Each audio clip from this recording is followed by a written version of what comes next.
We're going to show our chassis here.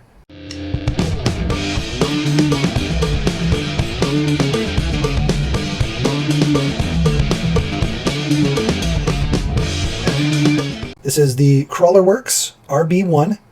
Chris Tandy is the designer of this, and then he has a partner that he works with as well, so it's a two-man job. We had, I guess you could call this a beta. They basically gave out this chassis, the design files, for free. Now I don't have a printer, so I reached out to Chris directly and we came to a deal and he sent me one. And then this is the build you saw. We have two build videos. The first one we'll put up, that's of this going into a stock, completely stock deadbolt.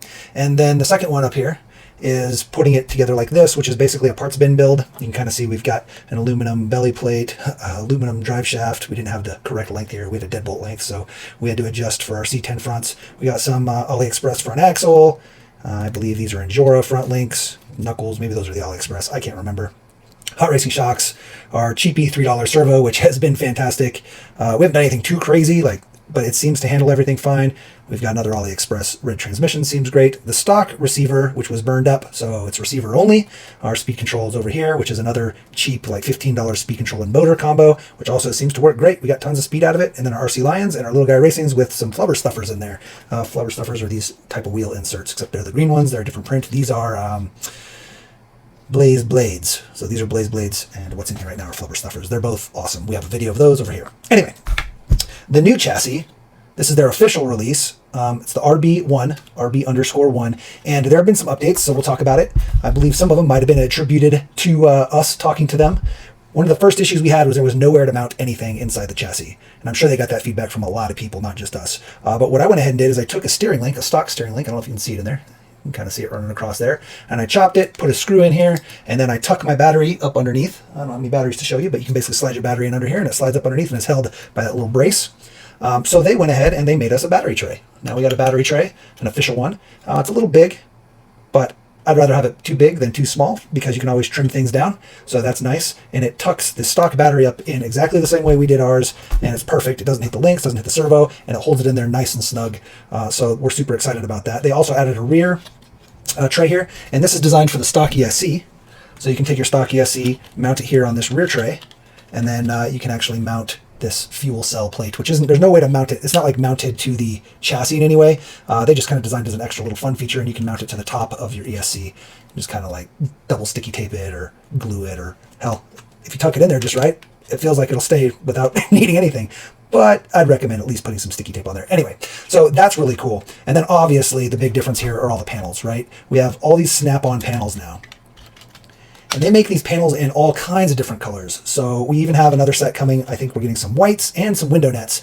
So that'll be cool. That'll be in this video. I just haven't gotten them yet, so we're going to take a pause and come back once I get that stuff. But I just got this out of the mail today and decided to screw it all together, put it together, and because I was excited. So figured I would show you now.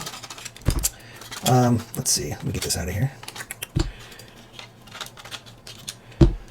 So again, the major differences here are the mounting points for the trays now, which is cool. Looks like they refined their print holes for all their shocks. All the holes in this thing were perfect. I didn't have to do any modifications to get things to fit. Again, this comes in pieces. You do have to provide your own hardware.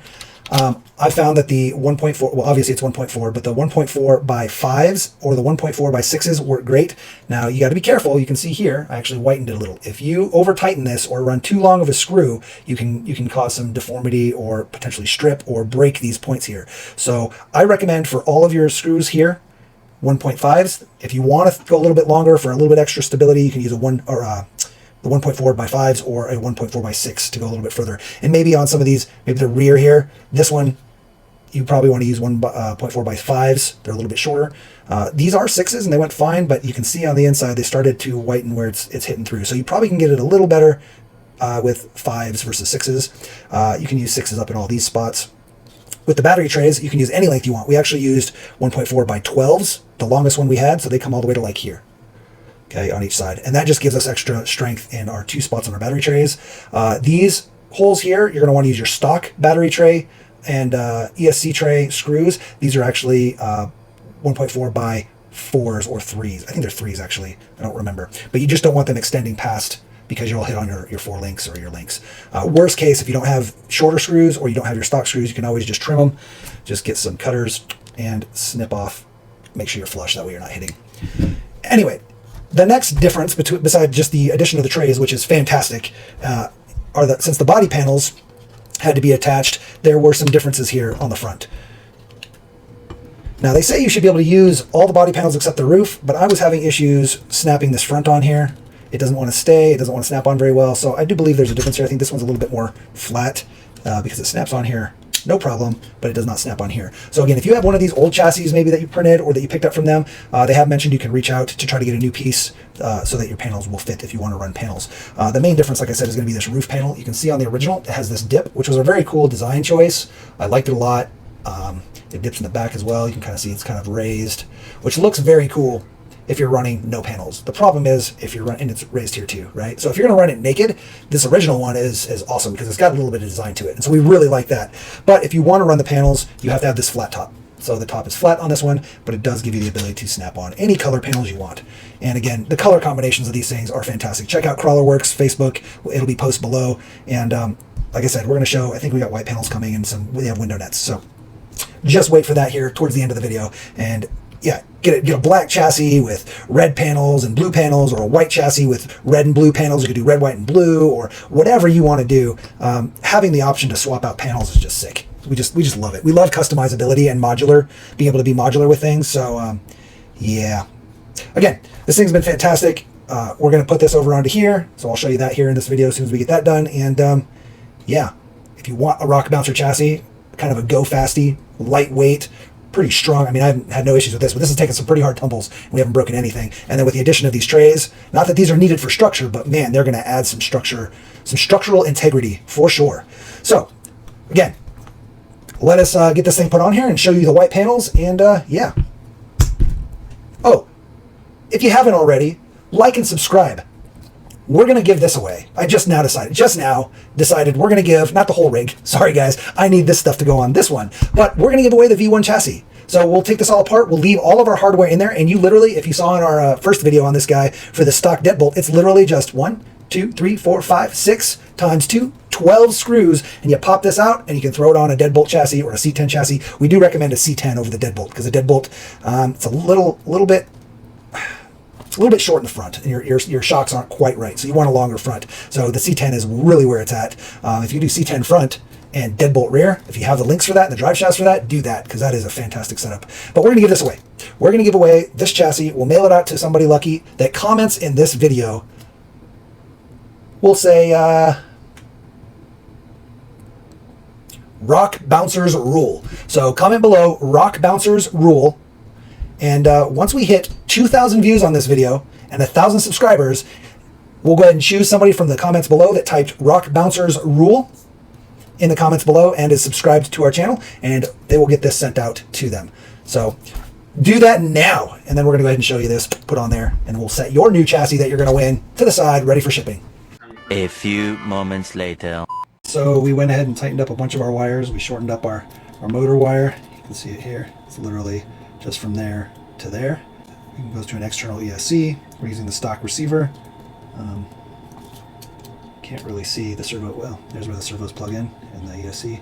It's kind of dark in there. But yeah, shortened up our servo wire, and our battery plug's got an external battery plug, and we're good to go. Able to just plug her in, tuck it down. Oh, yeah, we were working on it. This would stay like that. You can still access it with the roof on there. You just tuck it in through the side, push your battery in through there.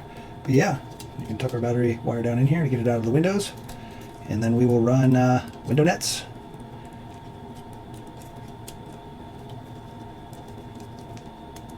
Our stupid cable's in the way, but the balance cable. Yeah. Throw our body panels on. Bam, bam.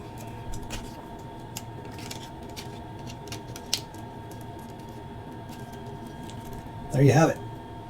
She looks good. We definitely had to do something with those wires because they were just out of control. They were so long. I still have the servo wire. Let me see if I can find that.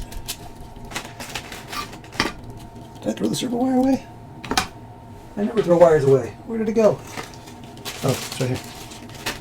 Cut off this much servo wire. That is a lot of servo wire. We don't need that much. It's still long. It's still longer than it needs to be. It's just a little bit extra. I just wanted to make sure that we had plenty of clearance, I guess, length, just in case. So maybe the next thing you guys need is some simple snap-in panel. Probably not. Nobody will use it. But that'd be cool to have like a snap-in panel or a cover that just snaps onto the sides maybe. Or maybe it's a single piece. I don't know. It'd be hard to get it out. Whatever. Can't have it all hidden. Once the window nets are on, it'll look dope. You won't be able to see that stuff at all. So yeah.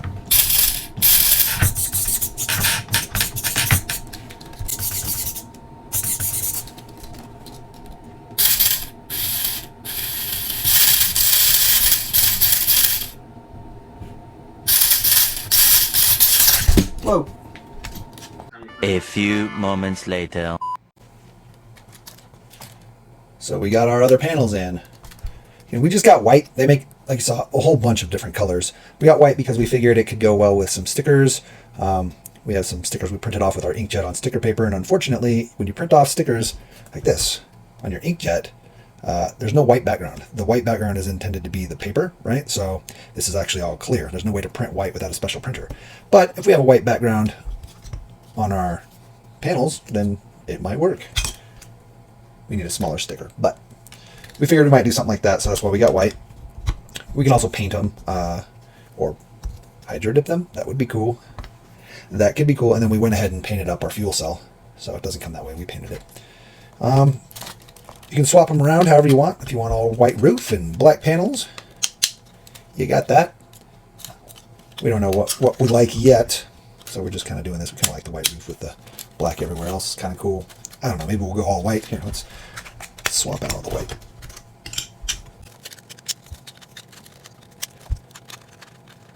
So we can do all white. Oh, we also have our window net. So we went and installed one of the window nets. We didn't do both. Our concern is getting a battery in there and being able to plug the battery in with the window nets. If you're going to permanently install your battery and just have like your lead able to be unplugged and plugged in so you could charge it, but your battery is going to be permanently in there, then do both window nets. But there's not an easy way to access the inside other than the windows, especially when you put the fuel cell in there. You can't really get in through the back very easily anymore. So then you end up with just being able to do the front window and the back here to be able to manipulate your battery in. And that is kind of rough. One thing of consideration is if you really want, now this would probably hurt the structural integrity quite a bit, but you could pop out all of this, cut out the entire roof, keep just your front bar and then these two back bars with the little pillars in here, but take out all of this if you're always going to have a panel on there, and it'll be covered by the panel, right? And so you would never know, but then you would have full access to your interior, and you could easily get in there and get a battery in there and, you know, work your plugs and have both window nets in. But I'm not sure if I want to do that. You can do that on yours and let me know how that works and when you roll it, if it breaks or not. But yeah, we like it like this. This is pretty cool too. Again, options. All the options that you get with the panels is just so sweet. It's so cool. Ugh. Pulling out the fuel cell is rough because I've got it glued in there. There's a little bit of hot glue in the back, just kind of holding the fuel cell in. So I'm not going to pop it out because I think we want to keep the black fuel cell. But yeah, that's pretty slick. I kind of like the white with the white fuel cell. I don't know. So many decisions. Maybe we need another one. No. We're going to send out that chassis. We're not going to keep it, even though we should do a black one and a white one.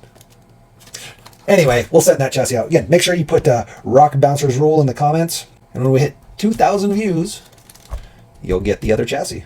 Now, you'll have to get your own panels. You can reach out to CrawlerWorks and get the new roof because it's got the old style roof. So all you need is the new roof and you can get a set of panels. Just tell them the Shop Mini RC sent it out to you. It was your, you won the contest and maybe they'll do something nice for you.